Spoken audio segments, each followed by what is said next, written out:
Salut à tous, c'est Guillaume de Club Immobilier, j'espère que vous allez bien. Aujourd'hui, on va parler de l'investissement à la campagne, en tout cas de l'investissement dans les petites et moyennes villes. Pourquoi finalement ça peut être intéressant de le faire, pourquoi on va quand même trouver des locataires, pourquoi il n'y a pas de risque à le faire. La première chose, souvent qu'on me dit, c'est Guillaume, on investit à la campagne, on va pas trouver de locataires. Ça, c'est la première peur qu'on va avoir. En réalité, bon, des habitants, il y en a un peu partout. Évidemment, il y a peut-être moins d'habitants dans une petite ville, ce qui est logique, mais il y a moins d'offres sur le marché aussi. Et il est très facile de se démarquer sur des marchés dans lesquels il y a peu d'investisseurs, parce qu'il suffit de faire des produits de qualité, à un prix marché, et à ce moment-là, on va trouver des locataires. Une fois que j'ai répondu à cette première interrogation, de se dire, ok, d'accord Guillaume, je comprends qu'il y ait potentiellement des locataires qui veuillent louer tes logements parce que tu fais des logements propres qui sont au même prix que des logements qui sont de mauvaise qualité. Et tout en acceptant et tout en respectant le fait d'avoir des projets rentables. La deuxième question qu'on se pose, c'est de se dire, ok, finalement, est-ce que les locataires que tu vas trouver ont des bons profils? En tout cas, peut-être des gens qui bossent, etc. La réponse, elle est assez simple, c'est que aujourd'hui, dans une petite ou dans une moyenne ville, vous avez quand même une boulangerie, vous avez des assurances, vous avez des banques, vous avez des magasins de bouffe, vous avez des magasins de fringues potentiellement, vous avez des écoles, vous avez potentiellement un petit hôpital, vous avez plein de choses qui existent. Toutes ces personnes-là, potentiellement, elles travaillent. Les gens qui travaillent dedans, ils ont un métier.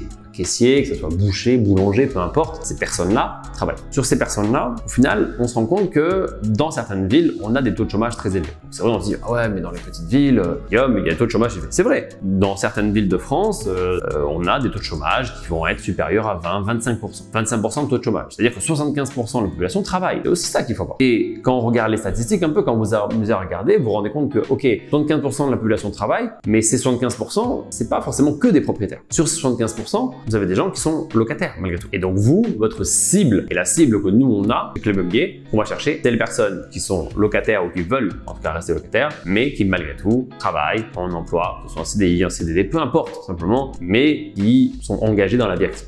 Non, vous allez me dire, mais attends, Guillaume, pourquoi des personnes qui bossent, dans lesquelles le prix de l'immobilier est en dessous de 1000 € du mètre, pourquoi ces personnes-là restent locataires en réalité? Je vais essayer de nommer quelques raisons et vous essaierez de me mettre dans les commentaires si vous pensez à d'autres choses, d'autres éléments pour lesquels les personnes qui potentiellement ont des profils corrects, bossent, etc., qui vivent dans les petites ou moyennes villes, pourquoi ces personnes-là n'achètent pas d'immobilier? La première raison, c'est pour moi la peur d'investir. Il y a des gens qui ont tout simplement peur d'investir. Ils disent, attends, c'est une grosse décision, acheter un bien immobilier, je maîtrise pas, je connais pas, j'ai peur. Vous allez avoir des personnes qui sont par exemple, profs, des personnes qui sont militaires, des personnes qui sont en déplacement, c'est-à-dire en mobilité. C'est-à-dire que des gens qui viennent là simplement pour 2-3 ans et qui savent que dans les 2-3 années à venir, ils vont se déplacer. Donc à ce moment-là, ils se disent, bon, ça sert à rien d'acheter un bien immobilier, de payer des frais de notaire et se rendre compte que dans 2-3 ans, je vais devoir déménager. Une personne qui se disent, si je deviens propriétaire, ça veut dire que c'est moi qui vais devoir payer la taxe foncière, c'est moi qui vais devoir gérer quand il y a des problèmes de toiture, des fuites, des réparations, alors que si je suis locataire, au moins, j'ai un meilleur contrôle de mon budget tout simplement. Vous avez des personnes, comme certains élèves de Club Immobilier, qui se disent, moi j'ai pas envie de commencer par acheter ma résidence principale, je préfère investir. C'est potentiellement une des raisons. Une autre raison simple, c'est qu'il y a des gens qui ont simplement la méconnaissance. C'est-à-dire qu'il y a des gens qui sont pas formés, qui n'ont aucune connaissance, qui ne savent pas du tout aujourd'hui que ça serait plus intelligent, plus rentable en tout cas,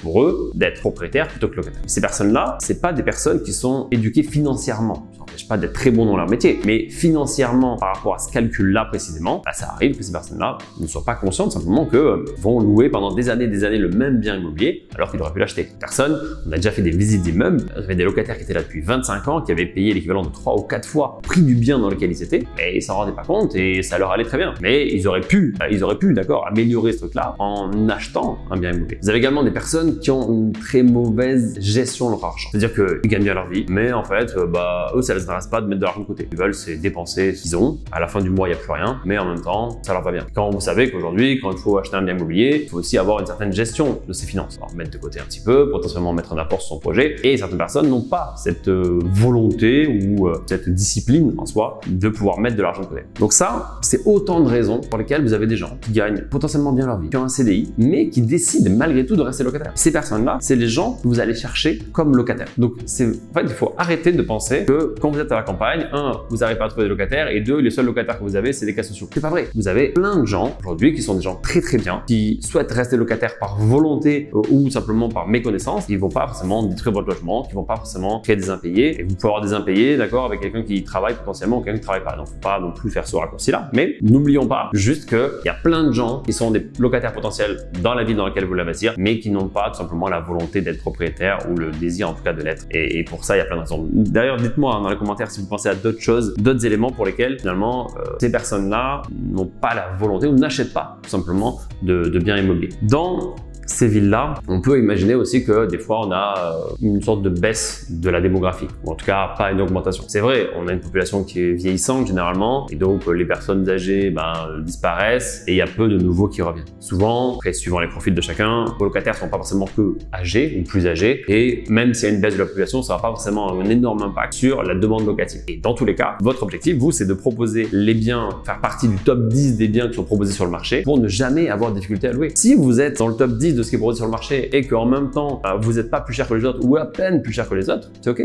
Si vous recherchez un bien immobilier encore à louer, si vous le voyez et qu'il est d'accord, imaginons c'est un T3 proposé à 200 €. À l'intérieur c'est une catastrophe. Il n'y a rien qui va. Il y a de l'humidité sur les murs, cuisine, il n'y a pas de cuisine, il y a juste un lavabo. Vous n'allez pas le louer, même si c'est 200 €. Et si vous devez mettre 150 € de plus, ce qui est le prix du marché pour un produit propre par exemple, ou 200 € de plus, vous allez le faire parce que vous ne pouvez simplement pas accepter de vivre dans un taudis ou dans un truc comme ça. Dites-vous que dans des petites ou moyennes villes, il n'y a pas que des gens qui et les gens n'ont pas envie de vivre dans des taudis.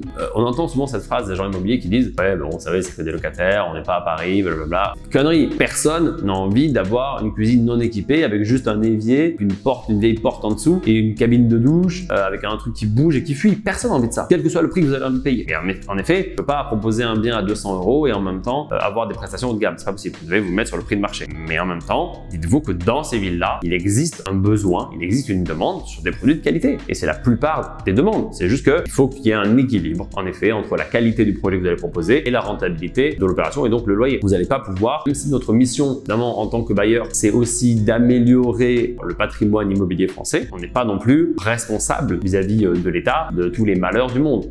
Nous, notre objectif, c'est un investissement. On fait ça parce que ça permet d'améliorer le patrimoine immobilier français, mais on fait aussi parce que ça permet de gagner de l'argent. Donc, il faut juste trouver ce bon équilibre entre les deux et donc ça sert à rien aussi de mettre des cuisines à 15 000 € dans un appartement qui va être loué 300 balles. Tout simplement, ce que je vous ai expliqué dans cette vidéo, c'est que n'ayez pas peur d'aller dans des petites et des moyennes villes parce que malgré tout, il y aura de la demande, parce que ça sera facile de se démarquer et vous trouverez malgré tout des locataires de qualité parce que des locataires de qualité, il y en a partout. Proportionnellement, il n'y en a pas forcément moins dans des petites ou moyennes villes. C'est juste que, en termes de nombre, il y en a moins parce qu'on est moins nombreux, mais proportionnellement, il n'y en a pas forcément moins. Sur ce, j'espère que cette vidéo vous a plu. Si vous avez des remarques, si vous n'êtes pas d'accord avec moi, si vous avez d'autres éléments pour lesquels, ou des arguments pour lesquels vous considérez que c'est pas une bonne idée d'investir dans les petites et moyennes villes, n'hésitez pas à me le dire en commentaire. Si vous cherchez à investir dans l'immobilier et plus précisément dans les immeubles de rapport, n'oubliez pas qu'on a une formation qui s'appelle Dénicher votre immeuble de rapport. C'est un petit programme de quelques heures quand même, qui fait 6, 7, 8 heures de formation dans lequel vous allez apprendre justement toutes les étapes de la recherche d'un immeuble de rapport, l'analyse, où est-ce qu'on va chercher, sur quel site, comment on analyse, comment on estime les travaux, etc. On vous met tout ça dans le lien sous la vidéo et je vous dis à très bientôt pour une nouvelle vidéo. Ciao.